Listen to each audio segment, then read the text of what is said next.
Hello students, myself Rohini Atre, Sri Deminath Jain Vidyalaya, Chandra.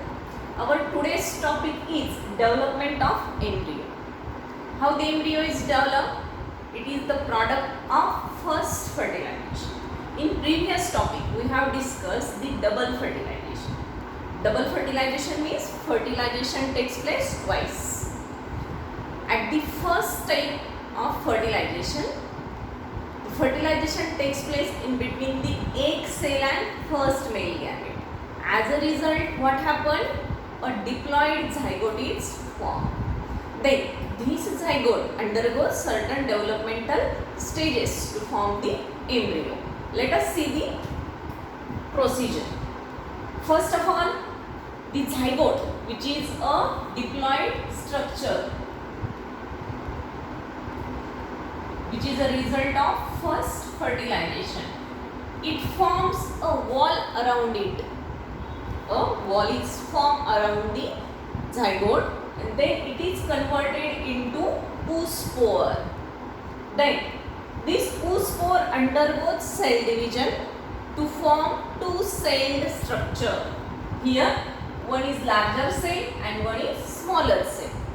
The larger cell, which is towards the micropylar end, is called as suspensor cell, while the smaller cell, which is towards the chalazal end, is called as embryonal cell.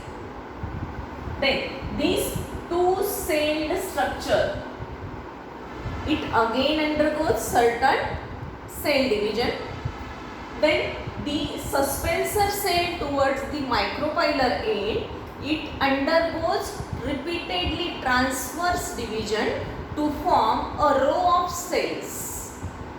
And about 8 to 10 cells are formed which are divided transversely. And this structure is known as suspensor. The name of cell is suspensor.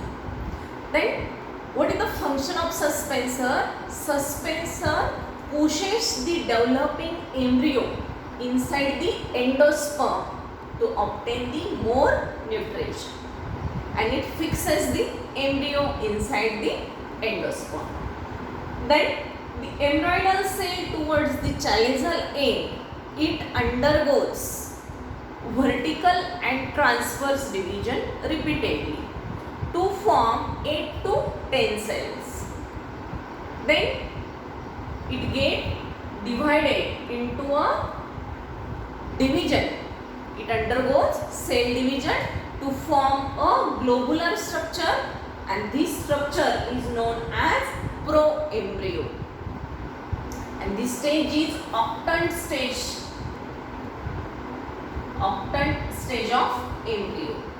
Means the embryonal cell undergoes repeated division to form 8 cell structure. Out of these 8 cell structure, 4 cells are at the top and 4 cells are at the bottom. The upper tier of this proembryo from the embryonal cell, it undergoes division, undergoes the developmental stages to form the various particles or various parts of that embryo. Let us see. After the proembryo condition, the embryonal cell gets converted into a heart-shaped structure to form the cotyledons. Then the last cell of suspensor is known as hypophysis. Now here this one is suspensor and the embryonal cell obtains the heart-shaped structure. During the further developmental condition, the suspensor remains as it is, but here the embryonal cell, it acquires a horseshoe-shaped structure. Here, in case of dicot embryo, diagram is for dicotyledonous plant.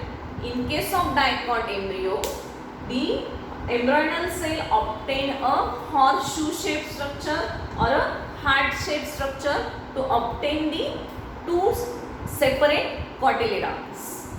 Then In case of further developmental stages, out of these octant stage, 4 from the above and 4 from the lower, the upper 4 tiers of cells, they gets divided to form the radicals, hypocotyl, and below 4 cells or lower tier of this octant stage, they play an important role in the formation of plumulae.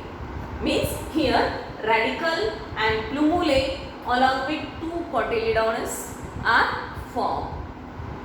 This process is of dicot embryo. The developmental condition of dicot and monocot embryo is same. The difference is that in case of embryonal cell, here it obtained a horseshoe shape or a heart shaped structure, but in case of monocot embryo, it does not obtain a heart shaped structure. It does not divide into 2. It remains in a single cotyledon. Just like that, it also form radical, it also form plumulae, and there is only a single cotyledon. Means embryonal development is same in dicot and monocot up to the pro-embryo condition. Just here from these 2 conditions it is different. You may sketch the diagram and label them. Thank you.